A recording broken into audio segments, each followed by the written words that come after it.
Hello, everybody. Today I am going to speak to you about the basic idea of probability. Now, in simple English language, probability means the likelihood of any event happening. And I'm sure you are aware that in day to day life, we do ask questions which are, in essence, probability questions. For example, what is the probability that it's going to rain today? Or what is the probability that Dhoni is going to hit a century in this match? Uh, in economics, you can ask, what is the probability that the Sensex is going to go up? Or so and so company is going to make a profit in this financial year? So, which means that probability exists in our day to day life, although we are usually unaware of it. And so, what I'm going to do today is give you the concept from using the language of mathematics so that you understand how exactly you do the calculation when you are computing the probability of an event. So what I'm going to do is I'm going to take the example of some of the tools that we usually use in probability.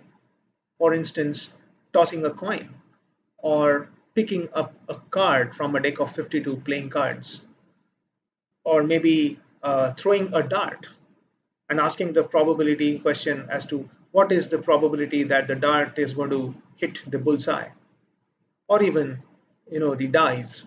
You can roll a pair of fair or unfair dice and ask a question on probability. So if you want to understand what probability is, we have to understand these five concepts that have been listed out here.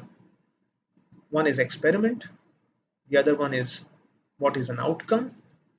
We need to understand what is an event, sample space, and lastly, we will try and understand what is a probability function.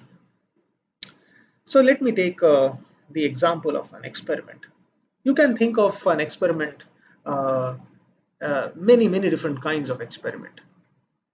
Say, for example, tossing a fair coin can be an experiment. Rolling a pair of fair dice can be an experiment. And there are other experiments. For example, picking a pair of cards from a deck of 52 cards. Or you can take a diagnostic kit, you can get hold of a human subject, you do that diagnostic test, and then look for whether the disease is present or not. So here the experiment is doing the diagnosis, right? Uh, Especially people in botany or in genetics would particularly like this example. Say, for example, you take a black mouse and cross it with a white albino mouse, uh, and then ask, then what is the probability that the litter that is born out of this cross is going to be a white mouse or a black mouse? Now, this is a classical example, tall pea plant crossed with a dwarf pea plant. You can collect the seeds which you get in the F1 generation and sow one seed. So sowing that seed and looking for the height of the plant can be an experiment. Or some interesting examples like rolling a ball once in a game of bowling. Or many of us would have played housey at some point of time. You know that the person who is conducting this game, just puts his or her hand into a box and just picks up a number, and that can be an experiment, right? So, what is an outcome then? Now, outcome is something that you can find as a result of doing that experiment. So let me take this example, which is there in the following slide. Let's take the example of rolling a pair of dice. For the time being, let us assume that this the pair of dice that we are using in this experiment are fair dice, and one is colored red and the other one is colored blue. So let's say you take this pair of fair dice, if you just roll them once, what could be the outcomes? You could get 1 on the red die, 2 on the blue die, so that can be an outcome. Another outcome could be getting 6 in both the dice, Another outcome can be getting 5 on one die and 2 on the other die, and so on and so forth. So meaning that you have 6 possibilities for the red die and 6 possibilities for the blue die, because each die can give you numbers from 1 to 6. If you take the example of a fair coin, then how can we take an example of an outcome? It's like this. Let's say you take a fair die and toss it once. The outcomes can be heads or tails. Let's take another example. You take this coin and toss it 2 times, not once. What are the possible outcomes of this experiment? One outcome is HH, the other outcome can be HT, the third outcome can be TH, and yet another outcome can be TT. Fine. Uh, Now let's look at what is sample space. Now the sample space essentially is a set of all the possible outcomes that you can have in a given experiment. Now, in this very example of a red die and a blue die being rolled together once, the possible outcomes are 1, 1, 1, 2, 1, 3, 1, 4, 1, 5, and 1, 6, keeping 1 as the outcome in the red.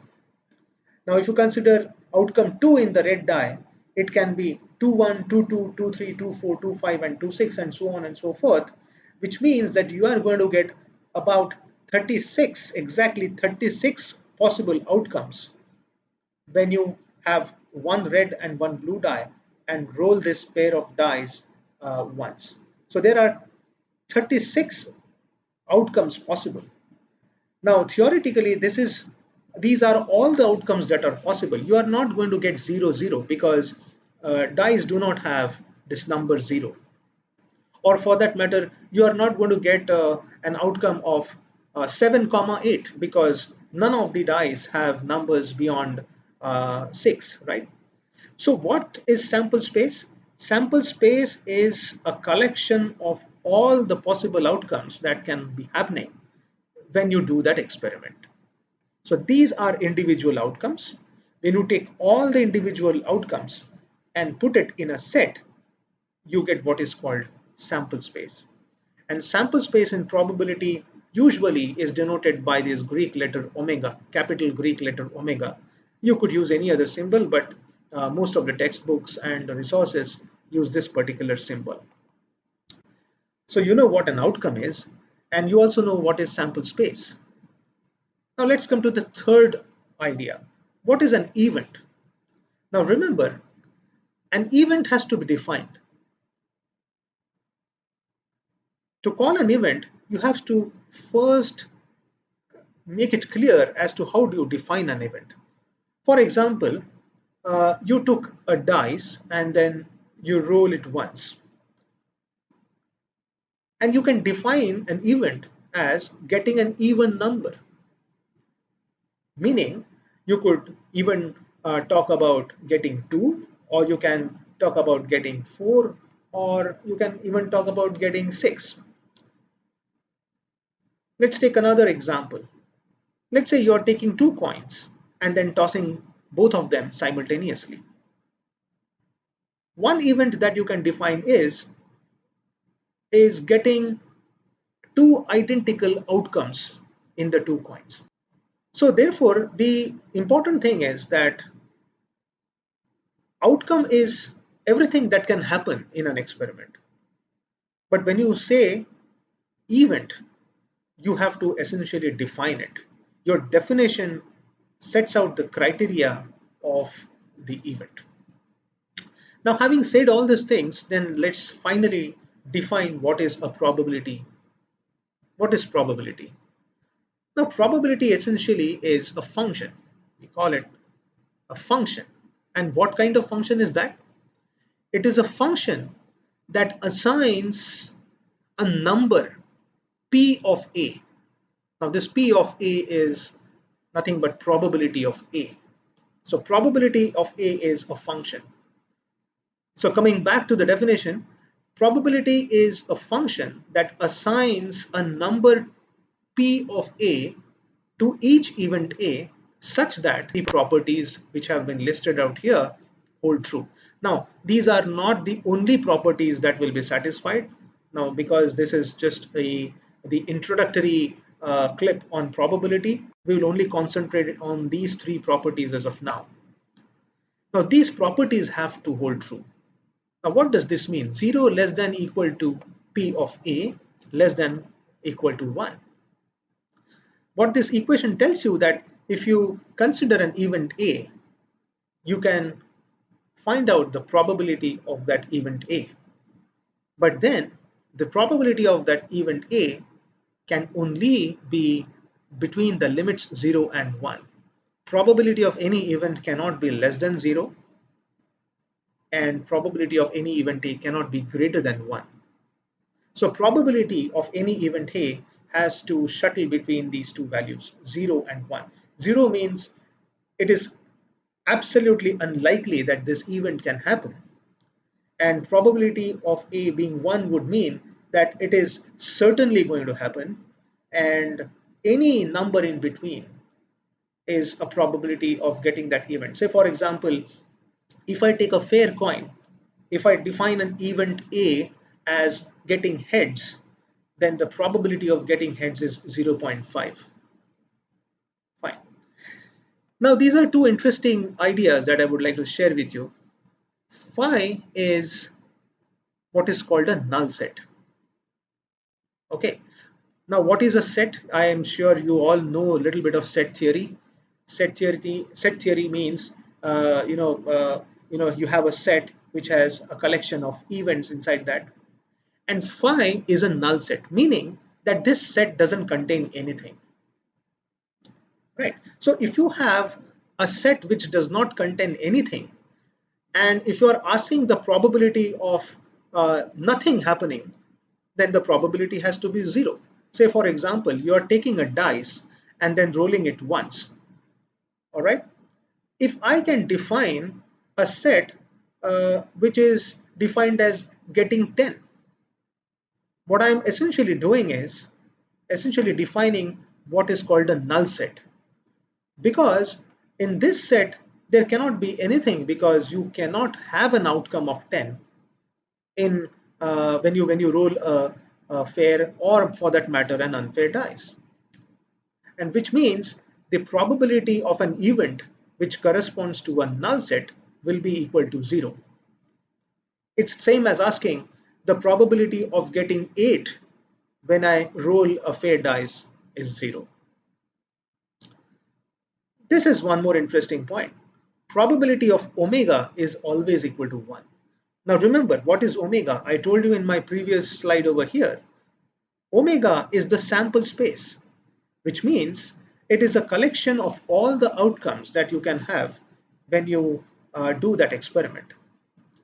Now, if you come back to this equation, probability of omega means essentially you are asking what is the probability that I will get any number between 1 to 6, 1 and 6 included, when I roll a fair dice. Now, it turns out that your event A that you are defining here essentially is the event omega. So now intuitively, if you try and answer this question, what is the probability that when I roll a fair dice, I'm going to get a number either 1, 2, 3, 4, 5 or 6? Your intuitive answer should be 1, because whenever I roll a dice, I'm bound to get any of these 6 numbers. So which means probability of omega, that is probability of the sample space, is always equal to 1, because omega by omega is equal to 1. Now, I'm sure there are certain things that may not be clear right over here. So let me take an example. Let's take the example of rolling a fair dice once. And you define a set A. How do you define this set? We will define it as getting a number greater than or equal to 5. So now if I ask you, what are the elements in this set A? It can be 5 and 6, because I have defined the set A as getting a number equal to or greater than 5. So when you roll a fair dice, only two numbers satisfy this definition, which is 5 and 6. What is the sample space omega in this experiment? The sample space is a set which contains 1, 2, 3, 4, 5, and 6. I'm not going to get anything less or anything more when I roll a fair dice.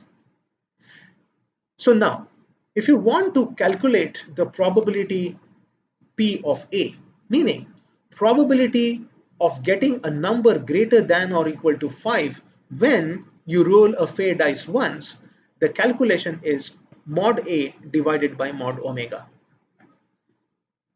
Now, if A is a set, mod A is essentially the number of elements in this set. So this is mod A is equal to 2. What is sample space? Omega. How many elements are there in this sample space? There are 6 elements in this sample space. What is mod omega? Mod omega is the number of elements present in this set omega, and therefore mod omega is equal to 6. So the calculation of probability of A, and A is this event defined over here, is mod A divided by mod omega, which is 2 over 6, and that is equal to 1/3. So the answer to the question as to what is the probability of getting a number greater than or equal to 5 when a fair dice is rolled once is 1/3. So there is a 33.33% chance that you are going to get a number equal to or greater than 5 when you roll a fair dice once. All right, so this example would give you the idea that probability is nothing but a function. What kind of function is this? It is a function that assigns a number P of A to each event A such that these very interesting properties are satisfied. So what I want you to take this message back is that whenever you talk about probability, it may so happen that you have computed the probability just by intuition. But remember that whenever you calculate probability of any event A, this is the calculation that actually happens at the background. And you need to understand this primary fact.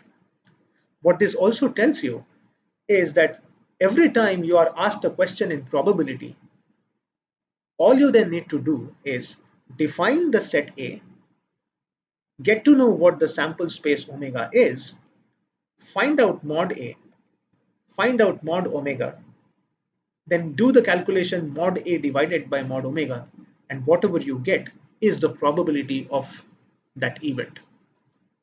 But remember, this probability cannot be less than 0, that is, it cannot be negative, it can be a fraction, and also it cannot be greater than 1.